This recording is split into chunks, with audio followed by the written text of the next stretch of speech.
até aqui, no monte, no capítulo 5, em função da Jesus vir estabelecendo um padrão, né, de bondade, de santidade, de honestidade, de amor, clareza, pureza de alma, que deve caracterizar uma pessoa salva e perdoada por Cristo Jesus na cruz. Agora, Jesus passa dessa justiça moral, ou seja, o que eu sou, como um cidadão do reino de Deus vive e age, melhor, como ele vive, o padrão moral dele, as decisões dele, o padrão de certo e errado dele. E agora ele vai passar para uma outra situação que vai continuar falando da justiça, o padrão de justiça do reino dos céus, do seu reino, mas agora vai começar a falar de uma justiça espiritual.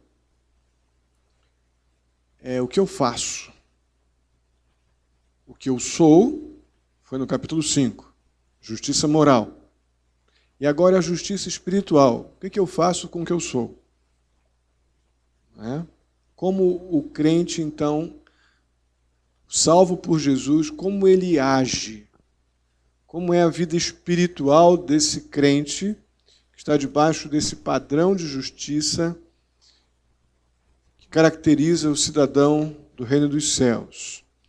O capítulo 6 começa logo com uma chamada bem objetiva.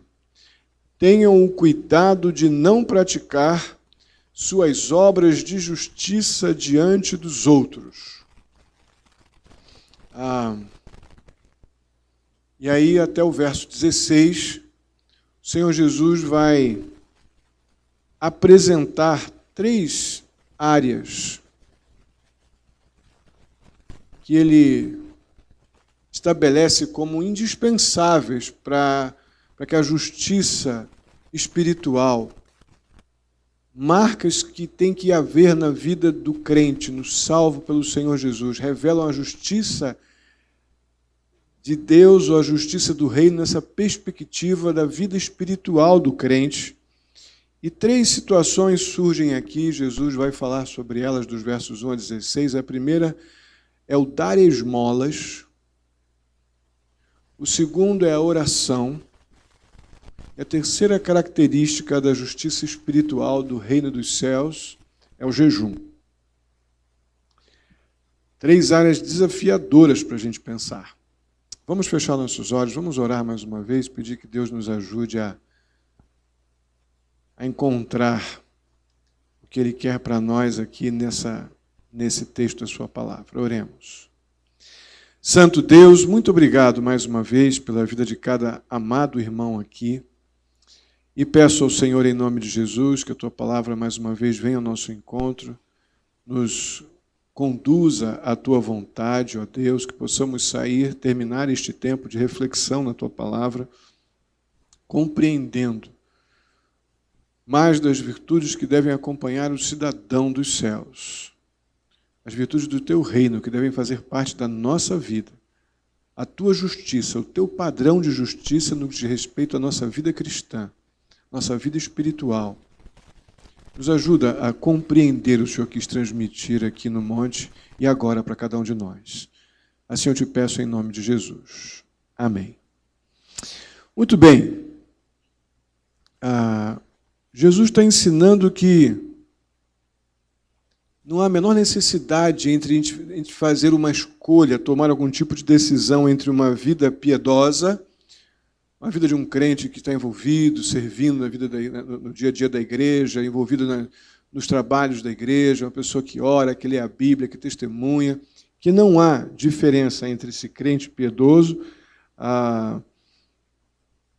e o serviço ativo desse crente piedoso no mundo.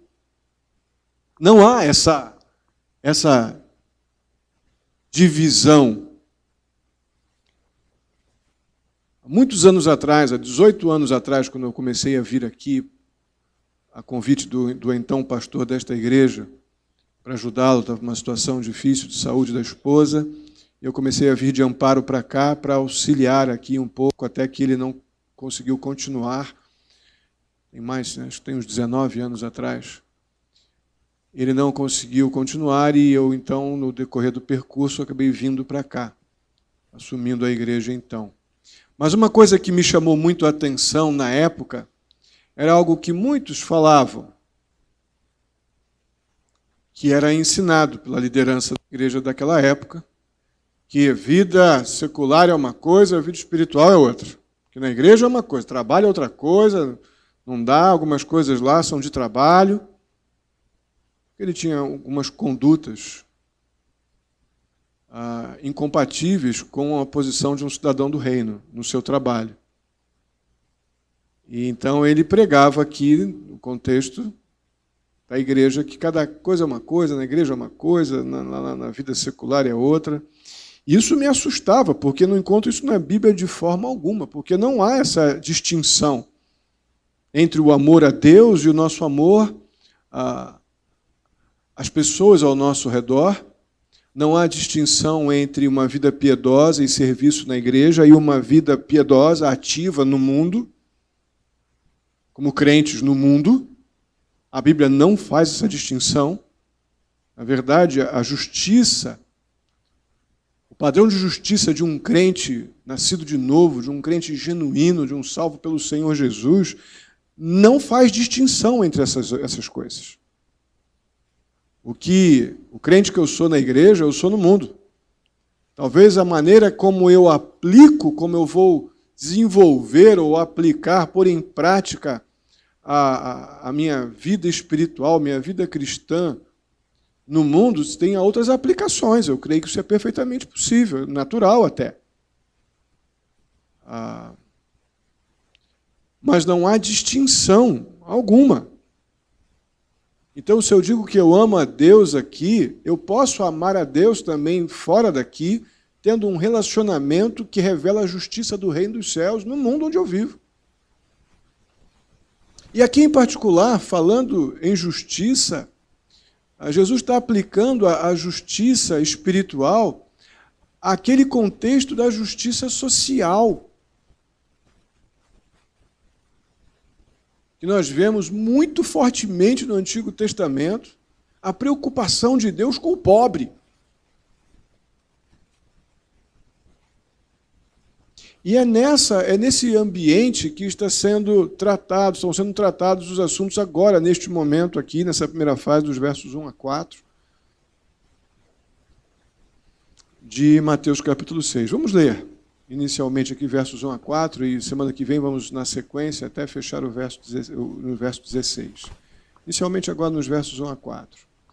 Tenham o cuidado de não praticar suas obras de justiça diante dos outros para serem vistos por eles. Se fizerem isso, vocês não terão nenhuma recompensa do Pai Celestial. Portanto, quando você der esmola, não anuncie isso com trombetas, como fazem os hipócritas nas sinagogas e nas ruas, a fim de serem honrados pelos outros. Eu lhes garanto que eles já receberam sua plena recompensa. Mas quando você der esmola, que a sua mão esquerda não saiba o que está fazendo a direita, de forma que você preste a sua ajuda em segredo. E seu Pai, que vê o que é feito em segredo, o recompensará. Esse é um dos textos que nós temos do Sermão do Monte mais tripudiados, mal interpretados, tanto pela igreja evangélica, na verdade, principalmente pela igreja evangélica, que deveria fazer o uso correto desse texto, mas com uma aplicação e interpretação completamente distorcida pelo catolicismo romano e por aquelas linhas de credos religiosos como que garimpam a salvação com obras, usam esse texto como argumento para justificar filantropia, boa ação e coisas do tipo. E até o islamismo, no Alcorão você vê citação desse texto. Então, não é somente o credo evangélico que tem disponível esse texto. Não, esses 4 versos que estamos vendo aqui, vários credos religiosos, judeus ortodoxos, os muçulmanos, espíritas, católicos romanos, usam esse texto completamente fora do seu contexto para aplicá-lo a algum tipo de segurança ou salvação ou garantia de salvação por obras. E Jesus não está passando nem perto disso aqui. Nem perto. Então estamos lidando com um texto muito manipulado, muito lido, muito mal interpretado, extremamente manipulado para favorecer pessoas, situações, credos, instituições, enfim. Logo no verso 1 nós vemos: tenham o cuidado de não praticar suas obras de justiça diante dos outros para serem vistos por eles. Se fizerem isso, vocês não terão nenhuma recompensa do Pai Celestial. O que estamos vendo é que Jesus está advertindo contra a prática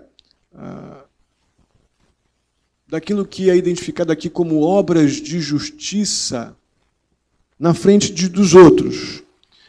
E o objetivo de fazer essa prática da justiça espiritual, da justiça que está ligada aqui a amor de Deus, cuidado de Deus, é através de gerar suprimento, socorro ao necessitado.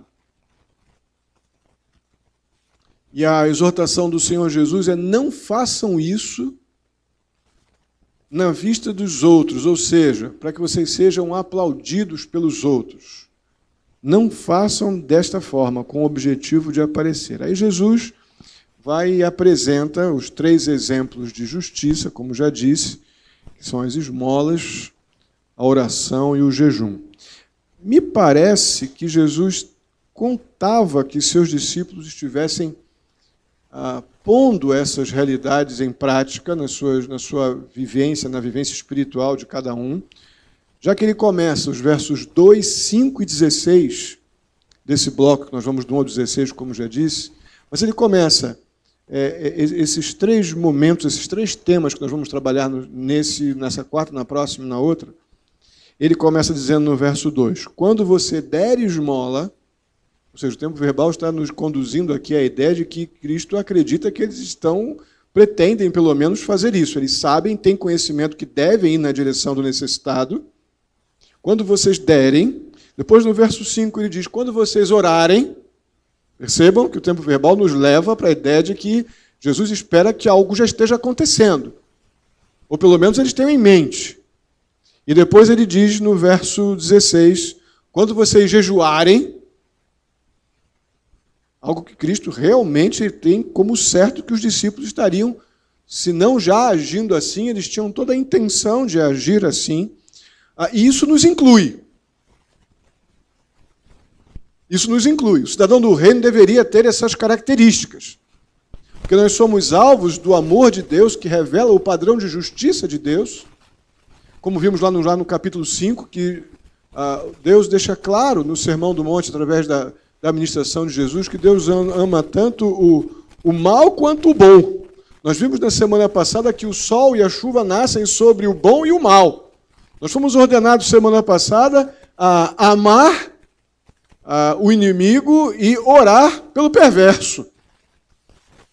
Então esse padrão de amor de Deus, que é esperado, este amor de Deus sendo visto na vida dos discípulos de Cristo Jesus, é algo que deve nos acompanhar. Então, quando vemos aqui, quando você der esmola, quando vocês orarem, ou quando vocês jejuarem, era uma expectativa de Jesus para com os discípulos lá no contexto do primeiro século, como para nós, discípulos de Cristo, hoje.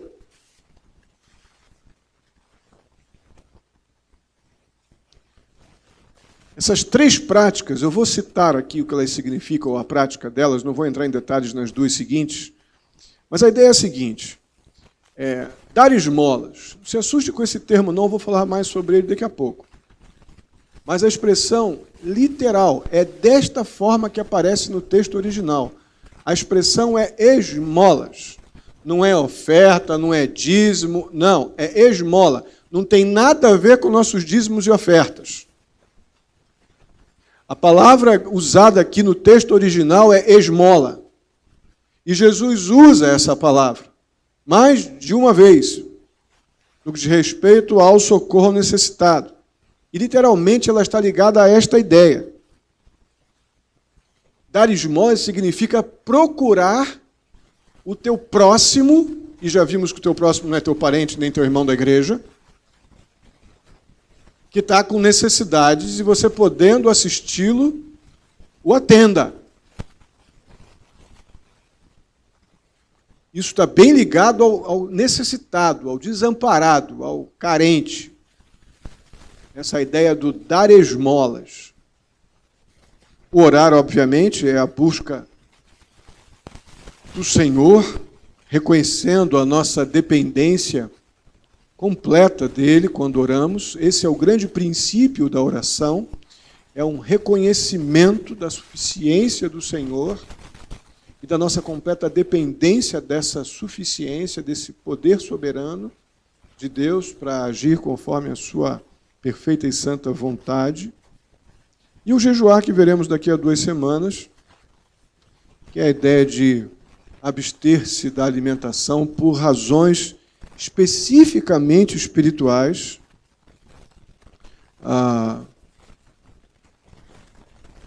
E tem também a conotação de um tipo de autonegação ou autodisciplina com vistas a um propósito exclusivo espiritual.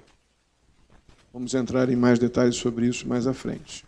O que nós vamos ver aqui nesses versículos é que as pessoas, no contexto aqui do 1 ao 16, as pessoas que praticam essas coisas, as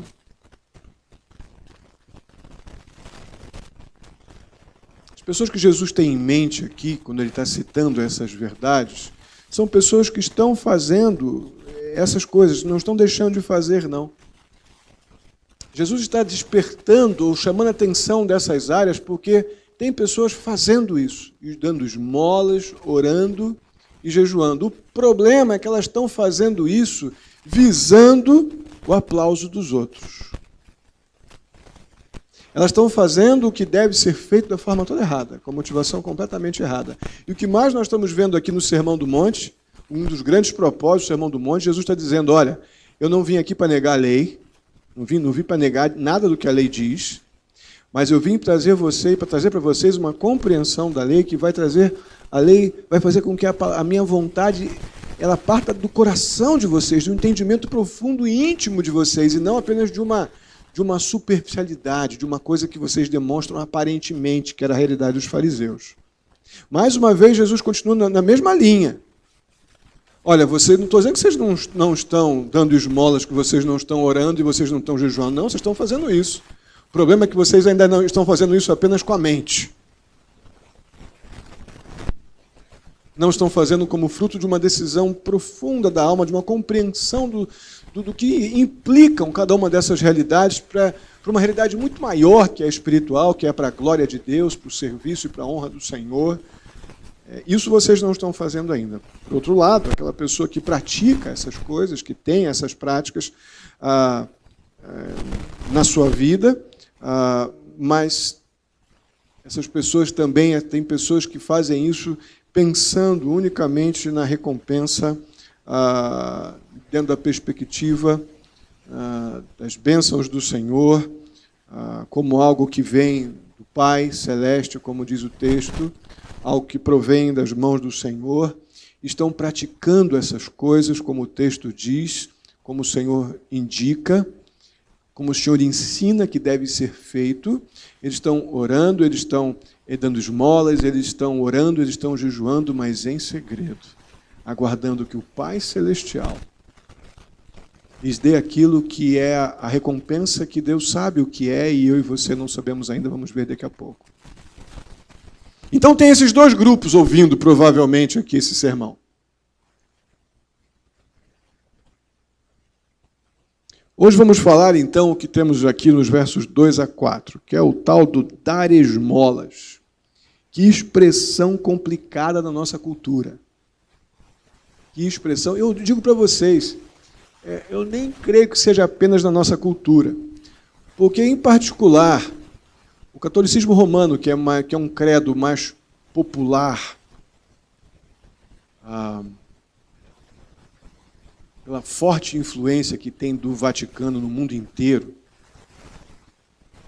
o esmolar ou dar esmolas ficou estigmatizado como um ato assim de superioridade, alguém que tem muito poder e tem para dar, e um outro que não tem nada, que está recebendo assim uma miséria para lamber a mão ou para comprar um pão duro, alguma coisa assim. Ficou estigmatizada como algo que eu não devo fazer, porque é alguma coisa, ou se eu faço, sempre que faço, é para, dentro, mais uma vez, de toda essa cultura religiosa massificada pelo romanismo, de ter algum tipo de retorno e essa recompensa terrena e imediata, seja de pessoas, que é o mais comum, seja de compra de votos no céu ou algum lotinho no céu, né, alguma propriedade celestial com esmolas. Isso é muito comum no romanismo. E o cristianismo evangélico acabou rejeitando uma expressão bíblica que saiu da boca de Jesus. E não devíamos fazer isso, porque há uma aplicação para esta expressão, e uma explicação muito significativa. Aqui no verso 2, essa palavra significa literalmente ato de misericórdia. A palavra esmolar ou esmola significa literalmente ato de misericórdia ou piedade por parte daquele que está esmolando. Ruim de ouvir, né? Nós somos muito catequizados subliminarmente por toda essa cultura pagã, romanista.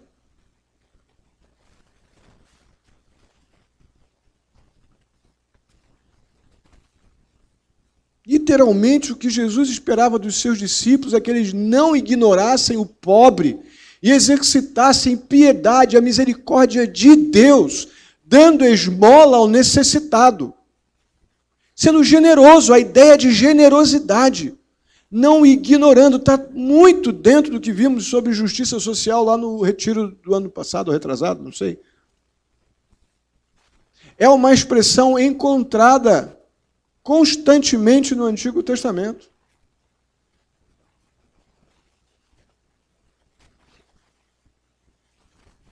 A questão é que Jesus está dizendo, olha, apenas dar esmolas não basta. É aí que está andando uma milha a mais. De todo esse contexto que a gente vê de pessoas generosamente, né, às vezes até bem intencionadamente, esmolando ou dando esmolas, mas com vistas ao que vão, já com o olho desse tamanho no que vão receber. Aí Jesus diz, olha, não é apenas dar esmolas, ser generoso apenas não basta. Jesus está realmente preocupado, como já disse, do começo até o fim desse sermão, com a motivação dos seus discípulos. Você faz isso por quê? Você está fazendo isso para quem? Para quê? Você compreendeu o porquê? Ou para quê? Ou para quem você está,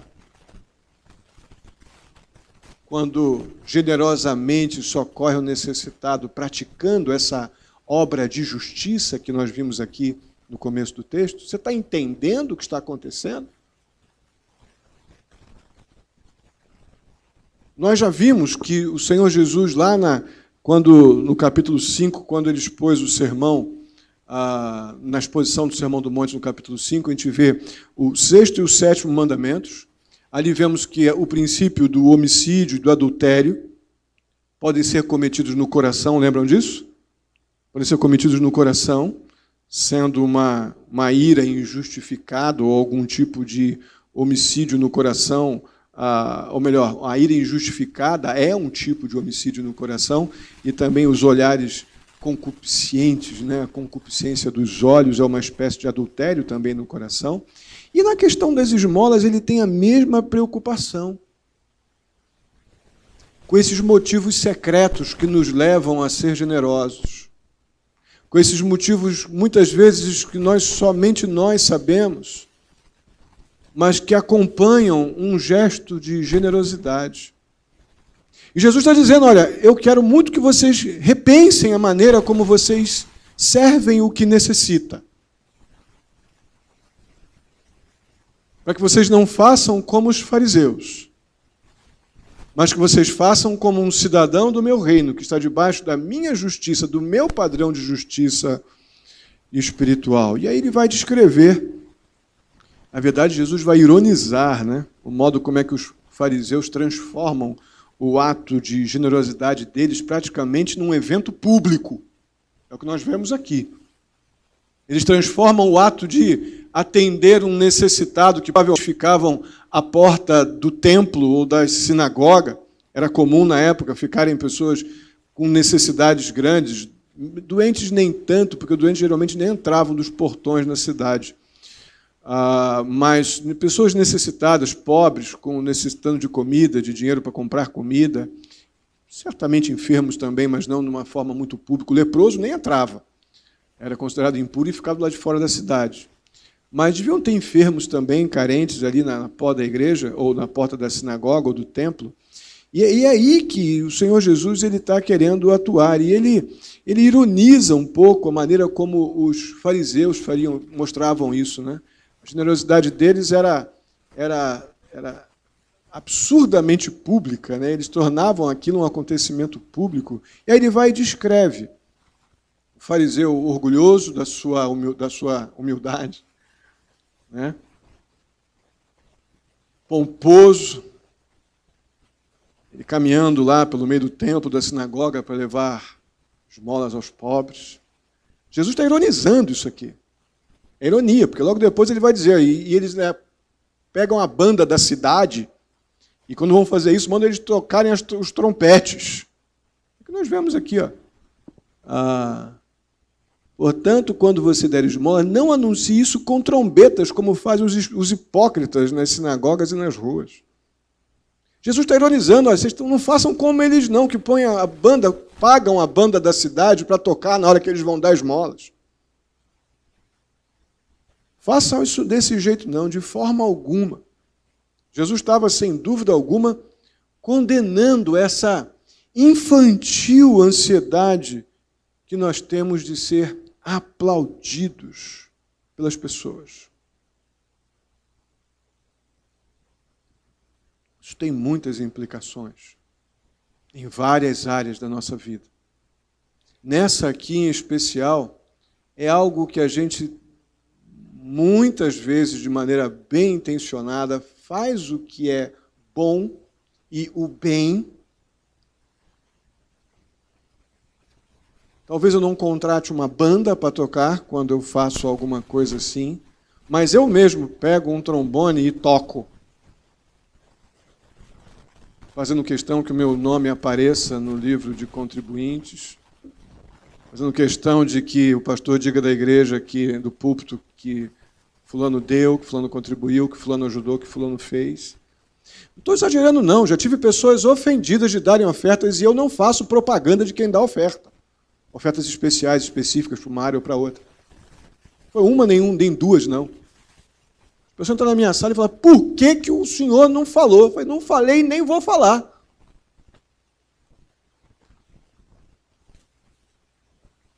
Acreditem, isso já aconteceu.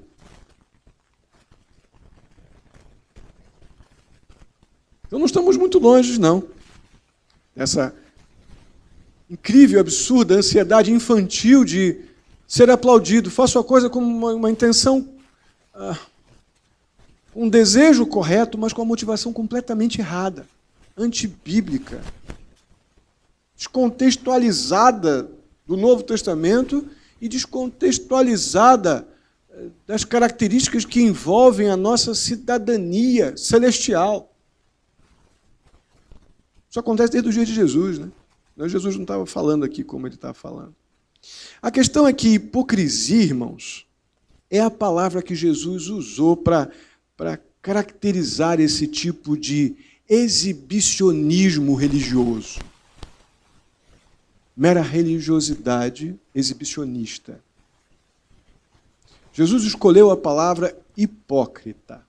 E essa palavra hipócrita a gente nem sempre a usa corretamente.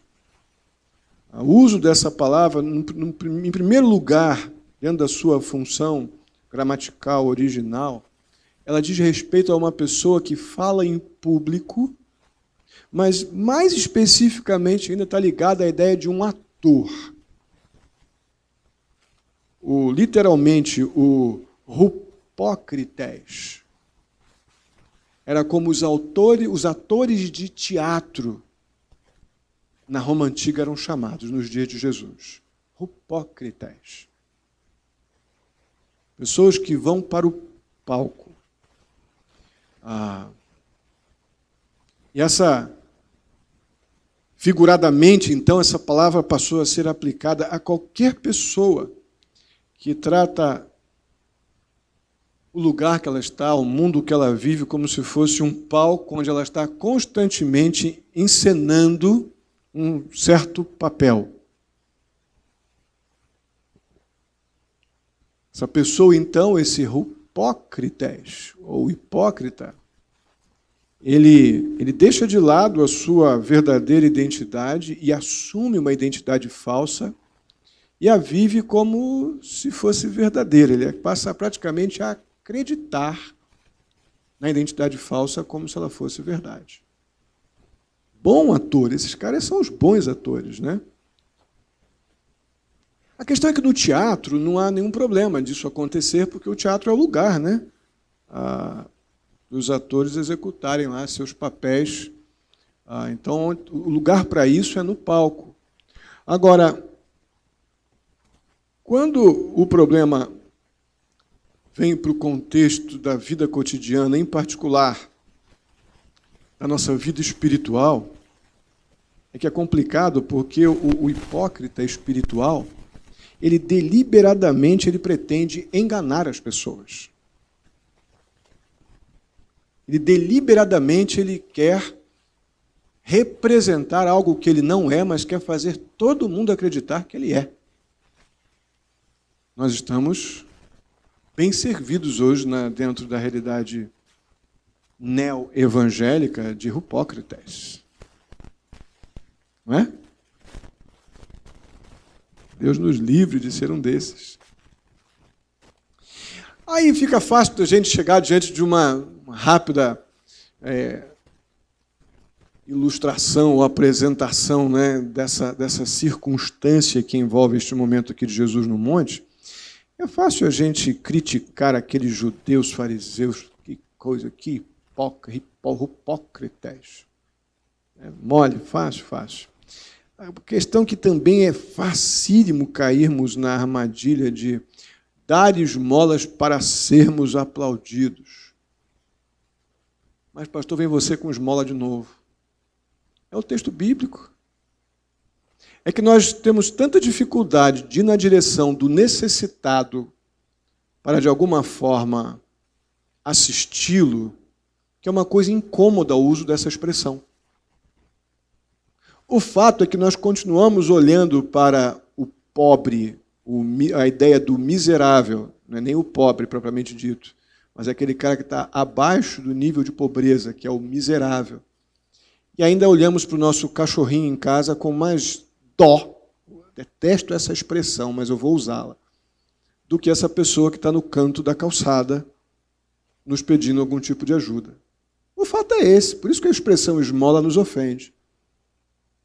Porque Jesus tem a intenção de nos fazer enxergar essas pessoas e, de alguma forma, interferir com um ato de misericórdia e piedade, como Deus fez conosco, porque a nossa diferença, lembra aquela expressão que eu usei lá atrás? Que nós apenas somos os mendigos que foram receber o pão primeiro. Não é? Nós já recebemos o pão pela graça de Deus. Isso é um bocado constrangedor porque eu descobri esses dias, estudando este assunto, que o porquê de eu rejeitar a expressão esmolar. Porque eu olho pouco ainda para o miserável, para o que necessita de socorro. E acho que dar esmolas ou socorrer misericordiosamente o desfavorecido, como Deus me socorreu um dia. Se nós lembrarmos, né, eu não vou lembrar o endereço, mas uma expressão que eu uso constantemente, né? A palavra de Deus nos diz que as misericórdias do Senhor se renovam a cada manhã. As misericórdias. Você sabia que a expressão esmolas está no campo semântico da palavra misericórdia? É isso aí, meu irmão. Nós podemos receber misericórdia ou esmolas de Deus, mas nós temos muita disposição de dar misericórdia que recebemos àquela pessoa que a gente geralmente não quer se contaminar com a sujeira deles, com a pobreza deles, com a feiura deles, com a marginalização deles. É cruel isso. Eu descobri o porquê que essa palavra me incomoda. Estou envergonhado com isso.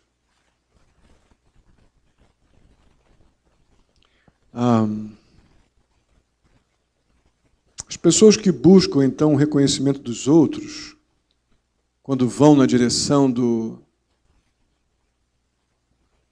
desfavorecido, realmente do necessitado, e o suprem de alguma forma, as pessoas que vão na direção dessas pessoas para serem vistos, no final do verso 2 diz que já receberam a recompensa. Já receberam a recompensa, que o texto diz. A ideia aqui, bem objetiva, é que eles já receberam o que lhes cabia. Se o cidadão deu um obrigado ou não, se o viu ou não, se reconheceu que foi visto e atendido de alguma forma, já recebeu ali. O que for a mais disso é somente o juízo do Senhor no último dia. Quem vai para ser aplaudido, o que recebeu ali no ato da ajuda, ou do socorro, ou do esmolar, já foi tudo o que ele recebeu. Do Senhor vai vir apenas o juízo no último dia. Aí Jesus ensina a maneira correta de nós entregarmos ou manifestarmos o amor do Senhor, expressando misericórdia, ou dando a nossa esmola. Difícil isso no ouvido, né? Versos 3, a primeira parte do verso 4. Mas quando você der esmola, quando você exercitar a misericórdia de Deus, a que você recebeu, você exercitar para o outro. Porque, irmão, só lembrando, nós quando fomos salvos, nós fomos alcançados por uma misericórdia extraordinária como miseráveis mortos, porque ainda estávamos nos nossos pecados e delitos. O que nós recebemos do Senhor foi a esmola da sua misericórdia, nos pegando mortos e, mediante a obra do Espírito Santo, nos convencendo do nosso pecado, nos colocando na condição de salvos pela graça de Deus e nos chamando à condição de filhos. Mas o primeiro movimento da parte do Senhor para com o nosso estado antes da salvação, quando fomos alcançados por Ele, foi a graça salvadora, sem dúvida alguma, que movimenta a ação de Deus na direção do pecador, mas o primeiro movimento, ou o primeiro momento dessa ação graciosa e salvadora é a expressão de misericórdia, porque eu não fiz nada, eu não merecia nada, eu estava morto, completamente incapaz de produzir qualquer coisa que interessasse a Deus, que levasse Deus a olhar para mim com algum tipo de generosidade por alguma coisa boa que eu tenha feito ou não. Ou não, com certeza, né? Não foi a esmola, a misericórdia do Senhor que me alcançou. E essa misericórdia que se renova todo dia sobre a minha vida para que eu não seja consumido, porque eu miseravelmente peco contra Deus com áreas da minha vida que eu já confessei, já deveria ter abandonado, mas eu moralmente ainda sou capaz de fazer coisas horrorosas.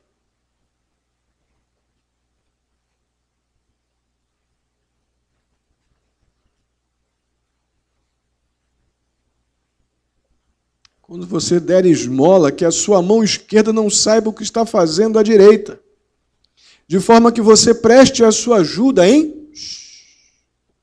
quietinho, em segredo. Não tem nenhuma mística em relação à mão direita ou esquerda. Na cultura judaica, um canhoto era um camarada meio deformado. O judeu ortodoxo, né? Se eu não me engano, tem no Antigo Testamento, deixa eu me lembrar o nome dele. Qual era aquele que era chamado de canhoto? Lembra, Paulo? Eu preguei sobre ele uma vez, que ele foi destratado pelo rei, que ele era canhoto, mas com a sua mãozinha canhota, ele cortou a barriga do rei. Né? Mas o judeu tratava o canhoto como uma pessoa uma anomalia, um anormal. Né? Um defeito. Então, provavelmente Jesus cita a mão direita, como para um judeu a compreensão seria fácil. E a ideia também que, de forma geral, é o braço e a mão mais funcional. Não é que temos mais prática, pelo menos na maioria dos casos. E, dentro da cultura judaica, a realidade de um canhoto não era algo muito bem visto. Né? É só por isso que tem a mão direita para a esquerda para a direita aqui. O princípio não é o problema da mão. O problema é que essa mão tem olho. E essa mão não pode ter olho, essa mão não pode enxergar. Esse é o princípio que está aqui no texto. Isso é que a implicação vem daqui. Então Jesus está presumindo que nós vamos usar a nossa mão direita para socorrer o necessitado. E a mão esquerda, ela tem que estar ceguinha. E surda. Surda já é por minha conta. Cega não é para ver. E não é difícil a gente entender, né, a figura aqui, ou o significado. Não só nós não devemos fazer uma propaganda da nossa generosidade, da nossa contribuição, mas, de alguma forma, ou num certo sentido, nós não devemos sequer contar a nós mesmos. Nem eu devo lembrar o que eu fiz. A coisa é muito do coração, é muito uma decisão muito interna, fruto de uma compreensão do amor de Deus por nós numa dimensão muito profunda. Porque a ideia é, vá ao necessitado. É assim que eu faço, e você, como cidadão do meu reino, habitado pelo meu espírito, tem que expressar as características do seu Deus. E eu, como seu Deus, exercitei isso contigo, exercito isso contigo, e ainda com um mundo perdido, carente de Cristo. E olho para o necessitado com dor. Me compadeço do necessitado. Vimos vários textos sobre isso no Antigo Testamento. E Deus diz, você, como cidadão do meu reino, você precisa ir. Agora, vai e esquece.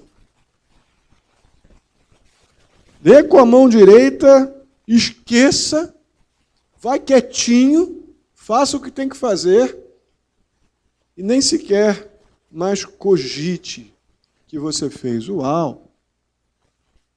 Uau! Eu creio que o princípio aqui é que nós não devemos ser autoconscientes da nossa esmola, do nosso socorro. Por quê? Porque essa autoconsciência, esse excesso de reflexão, esse excesso de planejamento, não sei se é a melhor expressão, vou já falar sobre isso, mas acho que a ideia melhor é essa maquinação de ir na direção de alguém, muito rapidamente nos leva para a justiça própria. Muito rapidamente nos faz escorregar no escorregador da carnalidade. Começamos bem, mas de repente uma mãozinha chama a outra e diz, estou aqui.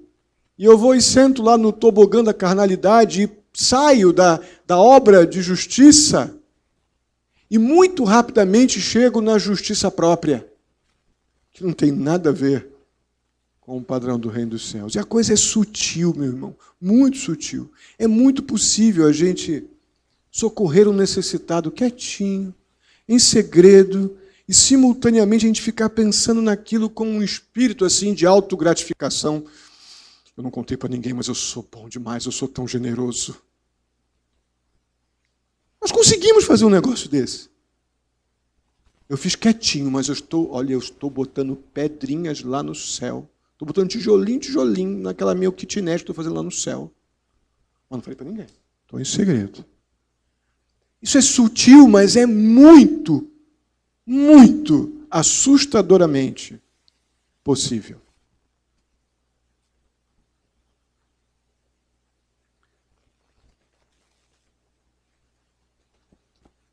Deixar claro que esse ato de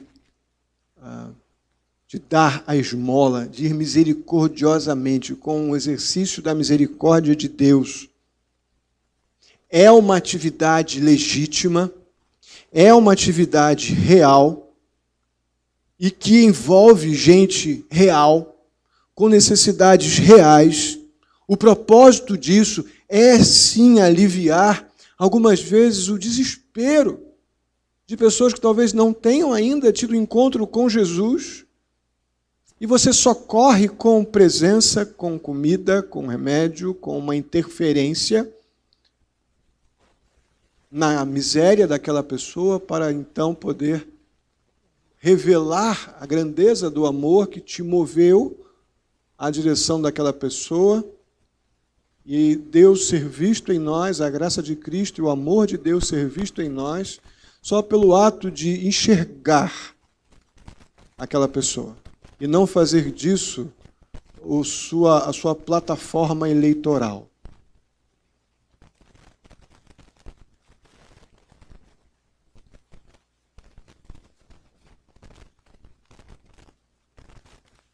Então, o esmolar ou dar esmolas é um ato de misericórdia, é isso que Jesus está ensinando. E a ideia profunda aqui o propósito disso é definitivamente mortificar. A ideia de condenar à morte a nossa vaidade, com a intenção de condenar a nossa vaidade injusta, nosso senso de autojustificação. Jesus insiste que a gente mantenha esse ato de misericórdia, esse dar esmolas em segredo. Guardar isso, tanto dos outros como até mesmo de você. Esquece, fez? Você entendeu o que deveria fazer? Ótimo, que bênção. Esqueça. É o que está sendo ensinado por Jesus. Irmãos, naturalmente, estamos diante de uma ordem que tem alguns limites naturais. Pastor, o senhor está arrumando um jeitinho igual dos fariseus para mexer na ordem de Jesus? Não.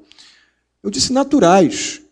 Limites naturais. Se a gente planeja a nossa contribuição, nossa ajuda, nosso investir financeiramente, a gente não deve fazer isso como um crente irresponsável, que assina o cheque e dá lá para o outro preencher o valor. Isso é irresponsabilidade. O Senhor não está nos chamando para uma irresponsabilidade. Nem sei o quanto eu estou ofertando. Não é esse tipo de inconsciência que está sendo proposta aqui. Já por outro lado, depois que a gente estimou o que podemos fazer com bom senso, com honestidade pessoal e espiritual, decidimos como vamos interferir na vida do necessitado, o tempo, o valor, a forma, enfim. Devemos, a ordem bíblica já definiu como você vai fazer, faça e esqueça.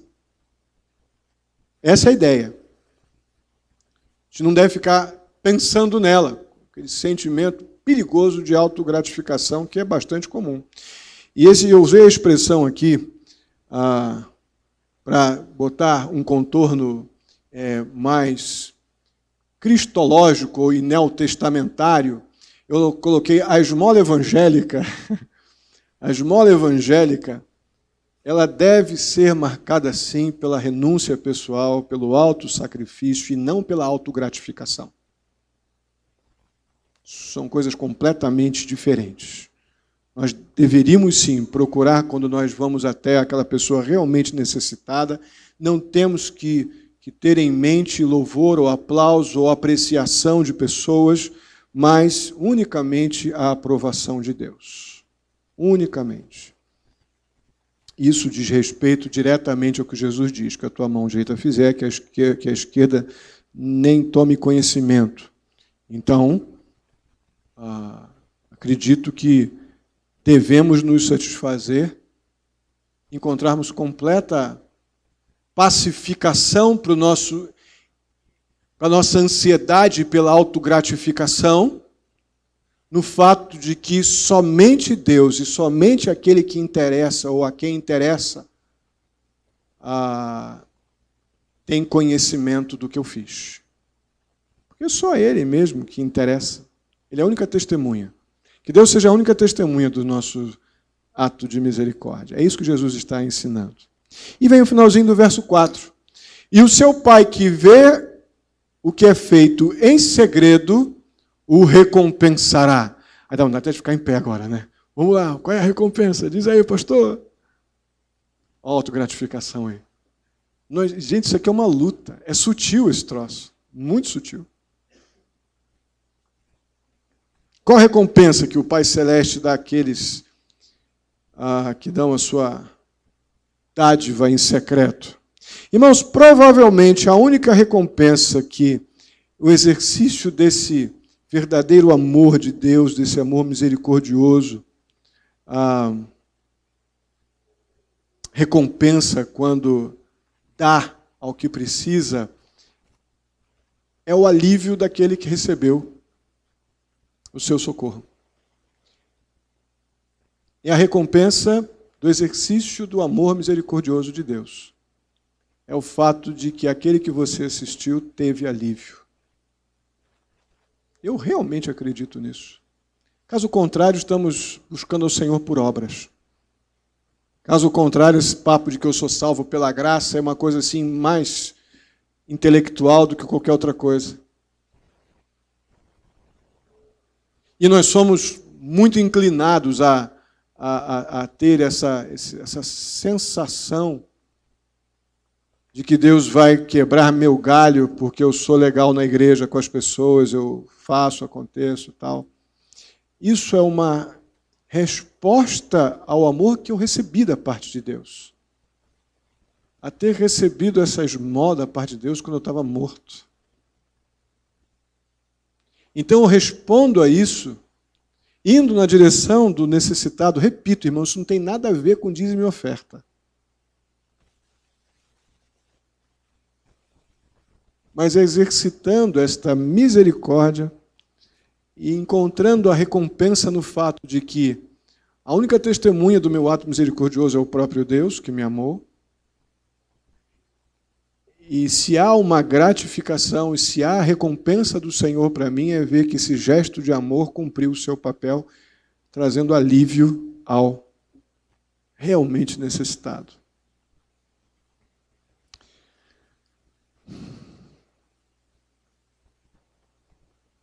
Ok, esse então é o amor de Deus expresso através da nossa vida, e isso precisa trazer consigo suas próprias alegrias secretas, e não uma espera autogratificante de recompensa.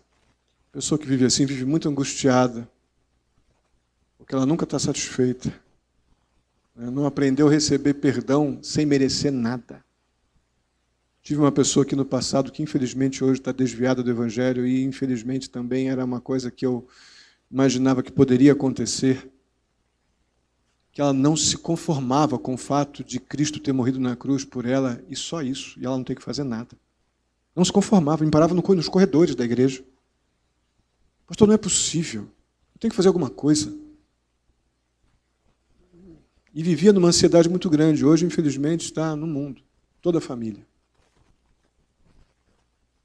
Irmãos, enquanto nós não pararmos e rendidos, essa expressão na minha cabeça ela é muito forte, porque me lembra aquela posição do policial quando pega uma pessoa na rua e vai revistá-lo, aquela posição de rendição. Qual é a posição de rendição?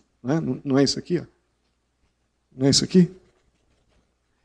O motivo de ficar nessa posição aqui, porque eu vou pegar vem cá, Marquinhos. Vem cá, Marquinhos. Vem cá.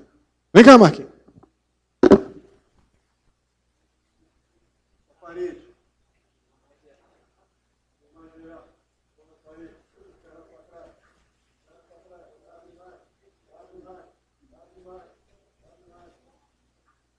Essa é a posição de rendição. Sabe por quê? Dá um toquinho aqui e cai. Não tem defesa, se tentar se levantar, eu vou empurrar mais. Ele vai cair ou de frente ou de costas, ou bater e cair no chão. Essa é a posição que não tem defesa.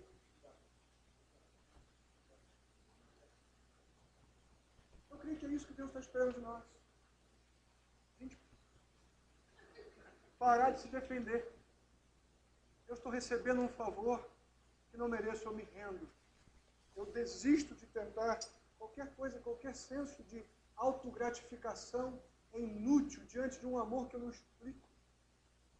Diante de algo que não tem como eu tentar colocar em palavras. Defina amor de Deus, tamanho do amor de Deus.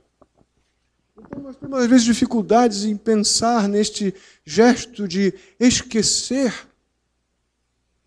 Porque a gente tem uma tendência a acreditar que fomos salvos porque fizemos alguma coisa para merecer. Quando nos rendemos desse jeito, dizendo, Senhor, não tem o que eu tenha feito. Não tem o que eu tenha produzido. Foi o Senhor o tempo todo me amando e eu, na maior parte do tempo, rejeitando. Aí a gente, talvez com essa percepção, entenda melhor o que é dar e esquecer. É o princípio de Deus ter nos perdoado, como vemos lá no texto de Miqueias, né? Que depois de ter nos perdoado, Ele pega os nossos pecados, joga nas profundezas dos mares, coloca debaixo dos seus pés e deles não lembra mais. Vamos ficar de pé. Vamos pedir a Deus que nos ajude a exercitar essa virtude espiritual de um cidadão do reino dos céus. Aquilo que nós recebemos esse tipo de misericórdia. Como aquele necessitado que está completamente desprovido de recursos próprios para sair daquela situação. E eu vou lá e exercito a misericórdia de Deus. Eu estava nessa situação um dia, incapaz de sair daquele estado de morto espiritualmente, miseravelmente morto. Deus foi e exercitou misericórdia. Esmolou e nos alcançou. E me pegou naquele estado e diz, olha, eu te salvei para que aquilo lá não seja nenhum tipo de tropeço para eu te amar. Eu removi a tua culpa quando mandei Jesus ir para a cruz no teu lugar. Oremos. Bondoso Deus, muito obrigado pela tua palavra.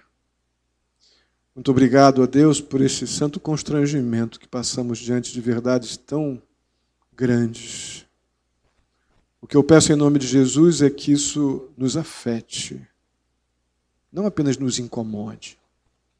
Isso precisa nos afetar a nossa mente. Precisamos de uma mudança de mente, Senhor, em relação a essas verdades que identificam, ó Pai, os cidadãos do Teu reino. Liberta-nos, ó Deus, dessa coisa estranha e terrível, ó Pai, que é a justiça própria. Essa autogratificação, ó Pai, que é uma infantilidade diante de um amor tão inexplicável que já foi demonstrado pelo Senhor por nós, enquanto estávamos completamente mortos, apodrecidos pelo pecado. Deveria ser fácil para a gente compreender o que é e ir na direção do miserável. Já estivemos assim, Senhor, mas como esquecemos loucamente disso. Tem misericórdia de nós, nos ajuda a nos relacionar com estes momentos de uma forma muito intensa, real, honesta. Mexe a nossa mente, ó Deus, mexe a nossa vontade. vontade. Enche nosso coração de gratidão, ó Pai, diante daquilo que o Senhor já fez por nós. E que este amor constantemente nos constranja a ir na direção, ó Pai, daquele que está sofrendo, Senhor. Com uma mente completamente, Senhor, desabrigada de autogratificação. Com um esquecimento, uma predisposição de esquecer, ó Pai. E temos a completa satisfação e recompensa no fato daquele desesperado estar com esperança. Assim eu te peço, Pai querido, ajuda-nos, afeta a nossa mente. Eu te peço isso em nome de Jesus. Amém. Vamos lá, irmãos, vamos orar uns com os outros.